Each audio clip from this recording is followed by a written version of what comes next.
Today, DC-3 Captain Gord Cooling is getting ready to head to the high Arctic. Get 80 knots of winds. But Joe wants to take another good look at the weather up there. You're going out as a straight freighter, eh? Yep. Gord will face some of the most challenging conditions in the world, but he knows what he's up against. Most of the time, we don't have radio reception for hundreds of miles. We can't talk to anybody. The weather in the high Arctic is usually very bad. You get a lot of low vis, ice fog, and you get Arctic storms. Humidity from the Arctic Ocean can roll inland and hit extreme cold, suddenly creating dense ice fog. The wreckage of crashed planes along the coast testifies to the perils of flying in those conditions. So it's not for the faint of heart. It's not to be taken lightly, the weather up there, especially in the fall. Gord's mission is to move the belongings of two Mounties. First stop, Kugluktuk, 600 kilometers north on the Arctic coast. Then fly another 900 kilometers to Taloyawak, the most northerly settlement on the Canadian mainland. Further north than Gord's ever flown before. Just 25 years old, Gord's not only the youngest captain at Buffalo. Gord's the youngest DC-3 captain in the world. Sean Barry's like 5-6 years older than him, and he's his co-pilot. It really depends on the weather. Like, we'll be checking the weather. Gord and Sean cut their teeth as Joe's co-pilots on the Sked. And flying with them is apprentice mechanic Travis Dyson. Gord will rely on him if something goes wrong with the plane. They're keen, they're bright, they're sharp, they're focused, and that's what you really need. That's what it's all about. Gord's, he's doing really well, and trips like this actually add to his confidence of, hey, maybe we could send Gord to the top of the world and not have to worry about him.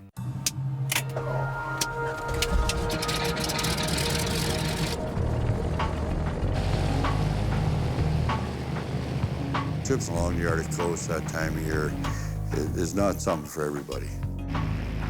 I've seen a lot of very experienced people not be able to do those type of trips. Alpha 500, clear for takeoff, runway 09. Hey, your throttle.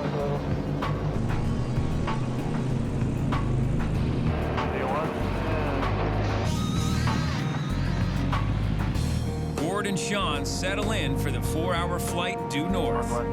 On board, two moving men to help with the Mountie relocation. Arctic radio there. I was wondering if you could pass along the weather you just got looked up. Temperature is a lovely -33. After a smooth flight, they're now on approach to Kugluktuk, the first of two stops. Buckley Authority, Buffalo 708 is final.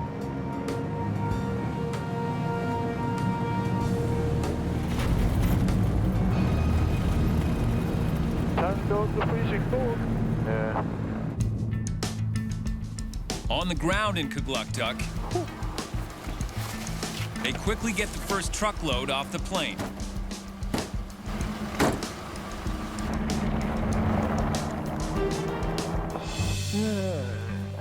But then, bad news. Taloyawak, their next stop, is socked in with a major storm. If things don't change, the Buffalo crew will be stuck here. Wait is all we can do. I just want to get this done and go home. It's very frustrating. I kept trying to keep myself in check and, I'm not gonna push it. If the weather isn't good, it kind of like, you're already kind of nervous to do the flight in the first place if something goes wrong. So if it isn't like ideal, then it makes it a pretty easy decision. Gord has to have really good weather because you don't want to turn around because you don't have enough fuel to turn around. So it's got to be perfect. The third member of the crew, apprentice mechanic Travis Dyson, is part of another family dynasty at Buffalo. His father, Cliff, is a veteran mechanic, and brother Curtis is also an apprentice. Travis needs experience and all that, but the only way you can learn is jump on an airplane, go be the apprentice, and that's the best way to learn. There's good news. Don't see any ice out there. There's a small window of clear weather. Buffalo 409, tower contact altimeter 0135. After being stuck here overnight, DC-3 Captain Gord Cooling and his crew are ready to fly.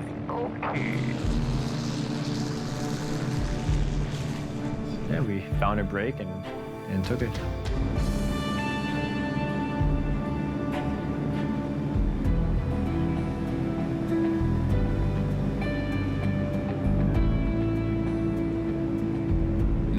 Kilometers later, the DC-3 approaches its destination. Hello, Airport Radio, it's Buffalo 409. Hello, 409, over Arctic Radio. Runway 1533, 95% bear dry, 1602. Welcome to Yellowknife. Yeah, man. WWII is on the Arctic Ocean. It's a very desolate place. Looks a lot like you're on the moon. Where a grateful Mountie is happy to finally receive his stuff. Well, we're in WWII-era, and my cargo has finally arrived with Buffalo Air, and so we're unloading it and getting it to my place where my wife is eagerly awaiting it. They managed to get in here with a break in the weather, but on the Arctic coast, things can change fast. We unloaded the airplane pretty quick. Last door on the right. They need to be quick and get back in the air while the visibility is good. The viz can change like on a dime. Over the water, there usually be fog, and if the winds change, then that fog can roll right over the airports and it can be fogged in for days. You just have to hope the winds don't change. But the winds have changed. When I was getting the plane ready, I could see some fog coming in from the coastline. It's kind of on my mind at that point. There's no time to waste. We really just wanted to get out of there. But before that can happen, they need to refuel the plane, and that may take some time. There are no fuel trucks in WWII. Get our fueling kit out. It's basically just a kit in a box with two gas-powered pumps and a nozzle. Before I left, they both worked just fine. We had a lot of trouble with the gas pumps. We left in the back of the plane where it was -20 on the way up. And in hindsight, we should have had them in the cockpit the whole flight so that they were nice and warm. With dense fog rolling toward the airstrip, this rookie mistake could leave the crew grounded for days high above the Arctic Circle.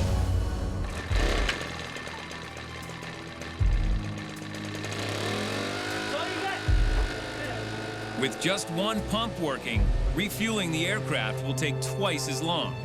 You know, it's a pretty terrible feeling when you're so isolated in the middle of nowhere. We had fog coming from behind us, just getting worse and worse and worse. The fog is starting to close in on the airstrip around them. Basically, as we were waiting, the fog just rolled in. We got DC-3 fueled up and we got out of there as soon as we could. Visual at 2205, got visibility down to 1/8 of a mile, freezing fog. Okay, we checked that. 1/8 of a mile. It went from an 1/8 mile to probably, I don't know, 1/16 of a mile. I could hardly even see the first runway light, so I had to keep asking Sean if we're on the runway. I can't see anything, Sean. Does that look like a runway to you? Yeah. It does? Yeah. Also doesn't help, we don't have a really good defrost, so as I'm taxiing, I'm scraping the window with a scraper, and so is Sean. I can still barely see runway lights out there. Even as they taxied to the runway, the conditions worsened. I was turning around and I heard a really loud bang. I don't know what that was. It sounded like a shotgun going off. Badger, maybe? Thought maybe that is backfiring. We both looked at each other and that was ice coming off the props. Ice is forming on the propellers, and chunks are flying off. Oh, and the wing looks dull and like it's got ice on it. There's well over an inch of ice on the prop. Oh, yeah? Well over. Thanks. I didn't think it was possible to get an inch of icing idling on the ground. All right, so we're taxing back. The takeoff has been foiled by the fog. They decide to taxi back. Yeah, we were pretty frustrated.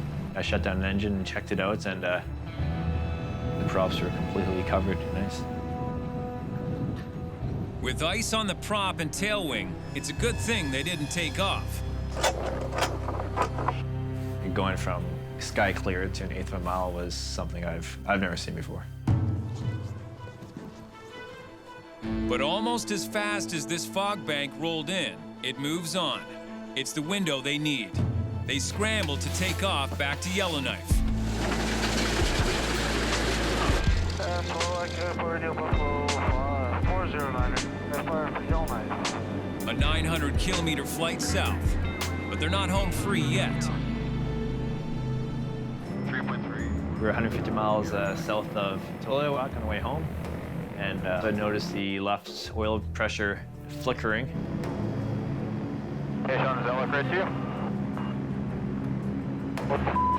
After watching for a few minutes, we noticed it was going down. The vintage DC-3 has no oil quantity gauge.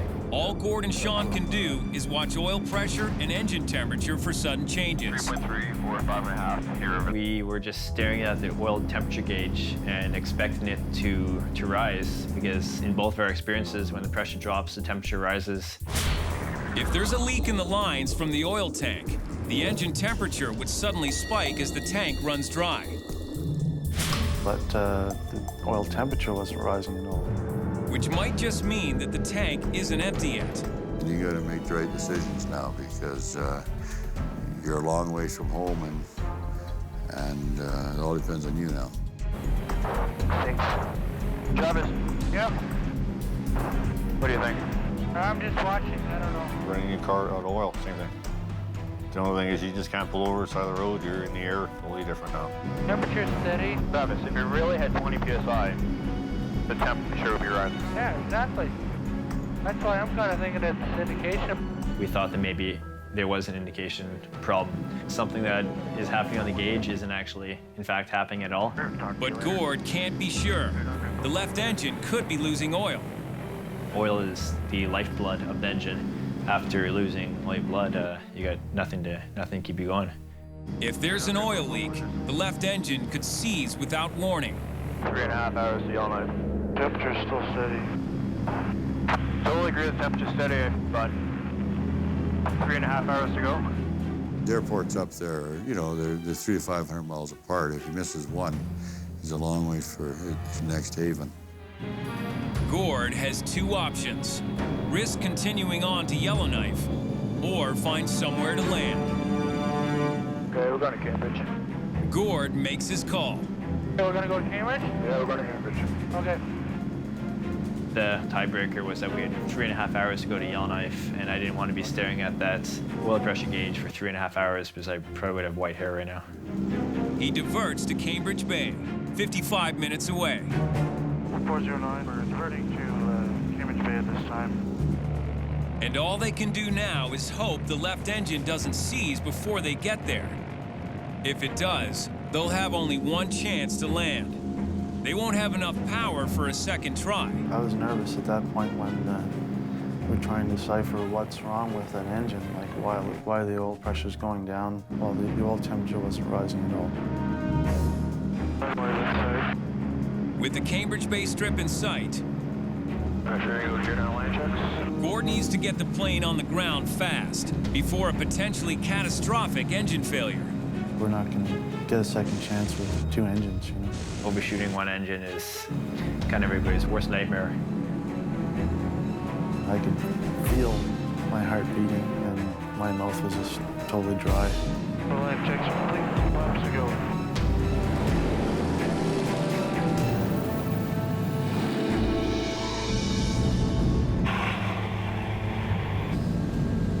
Cambridge Bay Airport, Buffalo 409, is down and clear.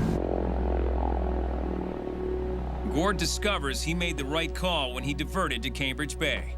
When we checked the oil after landing, we had 4 gallons of oil left. Another few minutes, probably 10 minutes or so, before the engine was lost. They were just 10 minutes away from total engine failure. And just a big sigh of relief, and then it continues, like, what do we do now? What if the oil pump, like, I don't know, shattered or broke or something, you know? Apprentice mechanic Travis Dyson tries to determine where the leak is coming from. Travis started taking parts of the engine off to look where the leak was coming from, and nothing was jumping out at him. Travis needs to fix whatever is wrong fast. The weather is forecast to take a turn for the worse. We saw a result of what had happened, like oil all over the underside of the airplane, but we still didn't know why. Yeah, it's pretty clean up here. Solving the mystery will require a test run of the engine. So Gord adds their last pail of oil to the tank.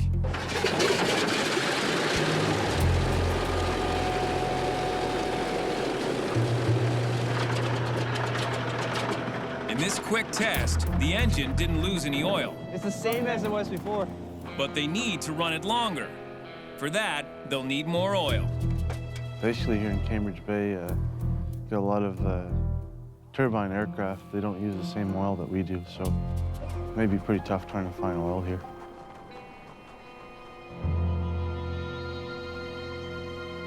The engine oil has arrived from Yellowknife.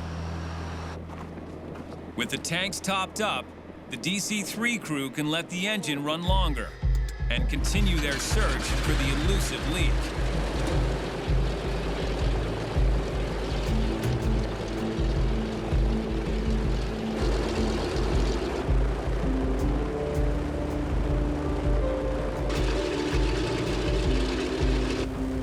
Finally, Travis finds it.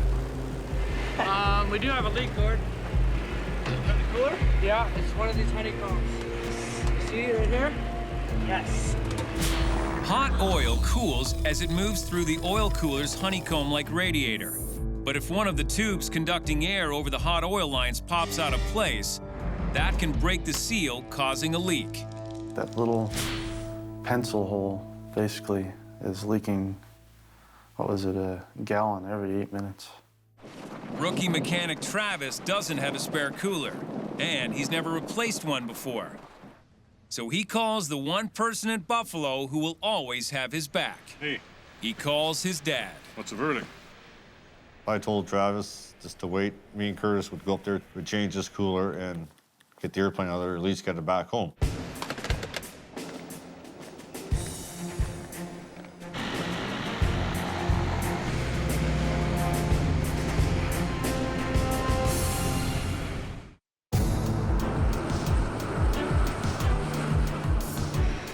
Cambridge Bay. Buffalo mechanic Cliff Dyson has arrived on a commercial flight to rescue a DC-3 left stranded by a dangerous oil leak. Okay, it's a cooler. He's brought his son Curtis, who's an apprentice, with him to help bail out his other son Travis, who's in over his head. Family looking out for family. That's how it's always worked at Buffalo. It was a relief just to see them, and Cliff has 30, 40 years experience on round engines. You know, it's just nice to have a guy like that around. You trust him and take his opinion seriously. Yeah, you guys blew it leaving spreads when you guys iced up there. Yeah, well, I believe this one that we pulled off looks like it's cracked inside. So we brought up one from Yellowknife with us, and we're gonna put it on there and fire it up and hope for the best. The cooler will need to be replaced. But nothing is that simple when working on a 65-year-old airplane in sub-zero temperatures. You guys ready? No. Hey? No.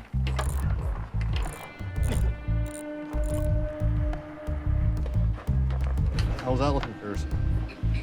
Pretty good there? Good. Open. Close. Good. The Dysons, Travis, Curtis, and Cliff all changed the oil cooler. We ran it.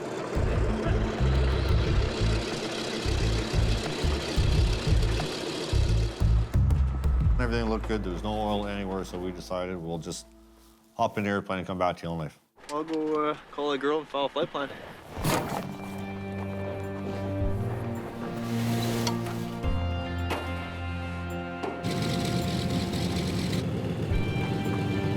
Cambridge Bay Airport, Buffalo 409.